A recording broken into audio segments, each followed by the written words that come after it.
Este es el QR-11, Brillos y sombras de un capitán, complemento de mi libro Una patria con madre. No es lo mismo conquistar que administrar. No es lo mismo usar la fuerza bruta y estrategia de guerra en las batallas que el orden y lealtades que requiere un gobierno.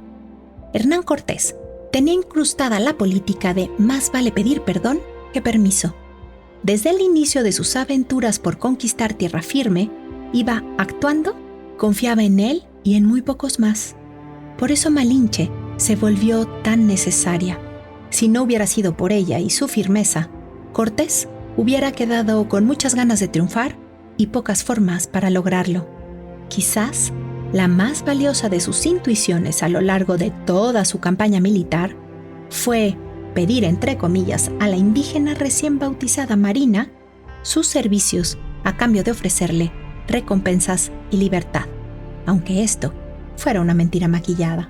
A los españoles o indígenas, el capitán los supervisaba escrupulosamente, delegaba por necesidad, pero jamás soltaba el control, ni bajaba la guardia.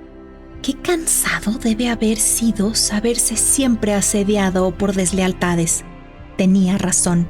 Conocía las formas traicioneras de los suyos, tanto como las de él.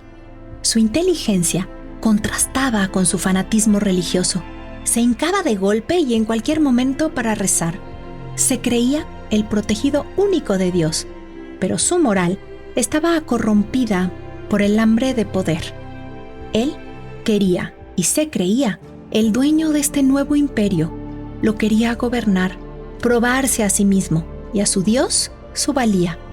Cada acción sería una obsesión para lograrlo.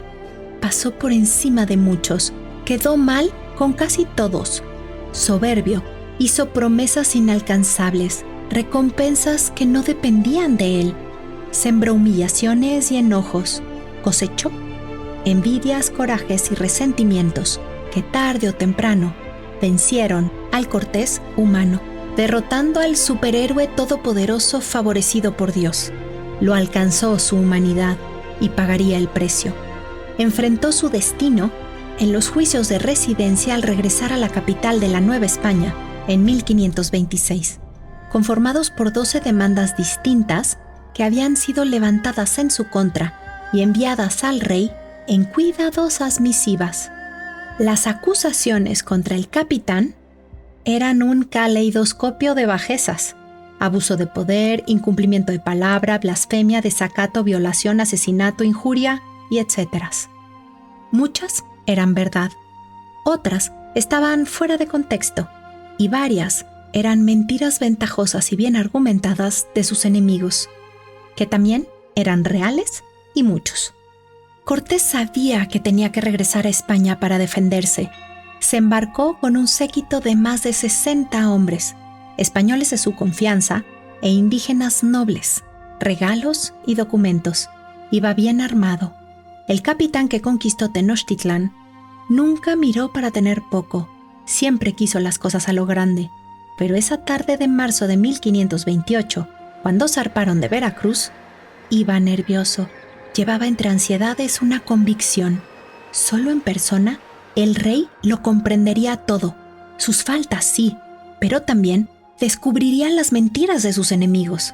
Y sobre todo, valoraría sus logros.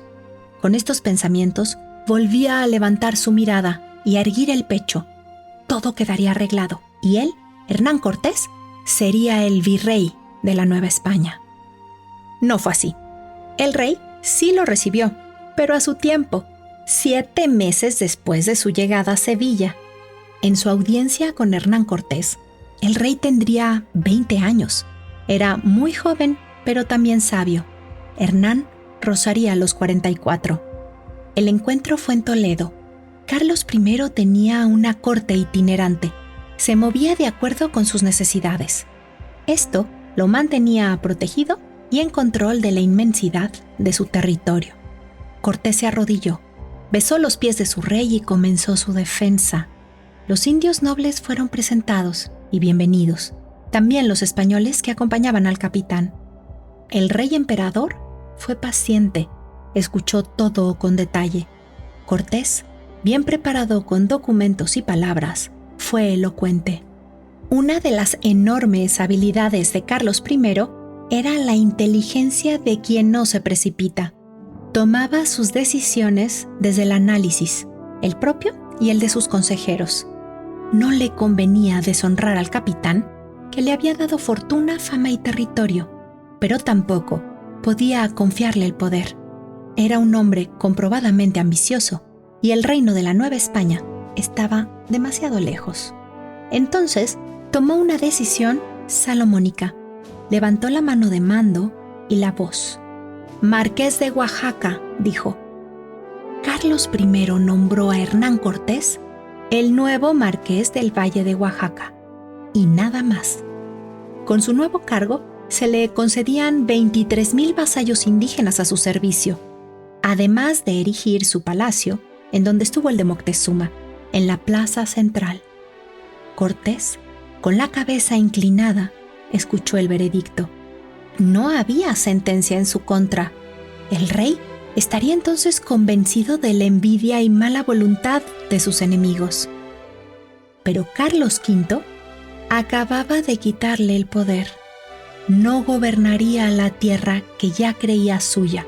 Jamás sería virrey. Con no haber sido condenado al destierro o pena de muerte, debería de haber sido suficiente. Pero cuando una persona es codiciosa, siempre quiere más. Su placer está en la conquista de sus nuevas victorias. La satisfacción se nulifica en el deseo. Cortés se retiró de la sala de audiencias. Cayó enfermo. Nunca, en sus 44 años, se había vencido ante el dolor físico, ni después de sus peores batallas. Pero esta espada lo atravesó distinto. Quedó humillado frente a los suyos. Levantarse significaba aceptar que él ya no era quien creía ser. El rey se enteró de su estado de salud. La nobleza se mide a veces más por pequeños actos que por títulos nobiliarios. Carlos V fue a visitar al capitán. Le dio consuelo y lo animó. Aún lo necesitaba. El rey lo necesitaba. Eso fue suficiente.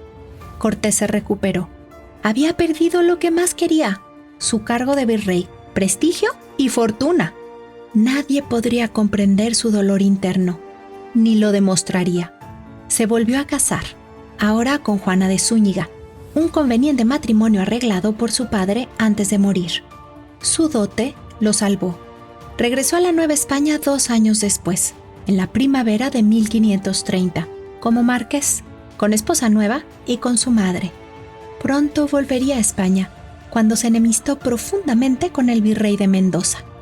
Obviamente, lo sentía un usurpador de lo suyo, pero no lo era para el rey que lo había designado. Así es que el marqués de Oaxaca, con una humildad poco común, se distanció. Quiso regresar a la Nueva España. Intuía su muerte. Su anhelo era descansar en la tierra que consideraba suya, pero el destino tenía otros planes, y falleció días antes. Murió solo, en la casa de un conocido en Castilleja de la Cuesta, el 2 de diciembre de 1547. No logró embarcarse en Sevilla. Sus restos, después de un largo peregrinar como sus viajes, regresaron a la capital de México. Nadie los quería aquí. Hoy se encuentran tapiados, sin pena ni gloria, tras un muro en la iglesia de la Purísima Concepción y Jesús Nazareno, en el centro de la ciudad, donde alguna vez se dice fue su encuentro con Moctezuma. Cortés, hombre de luces y sombras, Hernán brillante y capitán intempestivo, alma de muchos pecados, estrategia incansable y valiente hasta el final. Quedará para la historia juzgar si la vida lo trató con justicia y España y sus hombres con injusticia. En la memoria de los mexicanos siguen sin cabida sus hazañas. Necios, hemos querido borrarlo del todo, sin comprender que en ese espejo también estamos todos.